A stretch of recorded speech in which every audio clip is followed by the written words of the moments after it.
હમણાં એક ભાઈને નવા હવા લગ્ન છે, બે તળાવની પાળે બેઠા છે, બે માણસ વાતું કરતા હશે. અને આમે આપણામાં કહેવત છે કે નવું હોવું હોય ને ત્યાં સુધી 9 દિવસ એમ, પછી મજા ન આવે. નવું નવું નવું 9 દિવસ હોય ને નવું હોવું ત્યાં સુધી બહુ મજા આવે એમ. નવા નવા લગ્ન છે ને ડેમની પાળે બેઠા બે.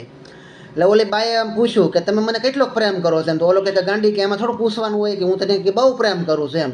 તો એ કે હું મરી ગયો હોય તો એ કે તમે શું કરો એમ. ઓલી બાઈએ એવું પૂછ્યું તો ઓલો ભાઈ શું કે પછી તે કે હું ગાંડો થઈ જાય, કે તું મરી ગઈ કે હું ગાંડો થઈ જાય. હા કે ધમ ગાંડો થઈ જાવ એમ. તો એ કે તમે કે બીજા લગ્ન ન કરો ને એમ. તો ઓલો કે આ કે તો પછી ગાંડા કે ગમે એ કરે કે એ થોડી કે પછી ગાંડાને ખબર હોય કે શું કરે છે એમ. બોલો આને કોણ સમજાવવા જાય એમ.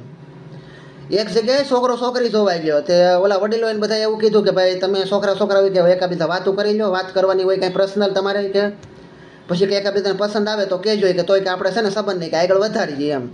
તો રૂમમાં ગયા બે, ઓલી છોકરી છોકરો બે બેઠો બેઠો છોકરો શું કે ખબર કે તમારું નામ શું છે. ઓલી છોકરી કે મારા બાને પૂછો. ઓલો કે તમને રસોઈ બનાવતા આવડે કે મારા બાને પૂછો. ઓલો છોકરો કે તમે ભણ્યું કેટલા કે મારા બાને પૂછો. ઓલો છોકરો કે તમે ભાઈ બેન કેટલા છો હોય કે મારા બાને પૂછો. પછી ઓલો છોકરો કંટાળીને હાલવા માંડ્યો.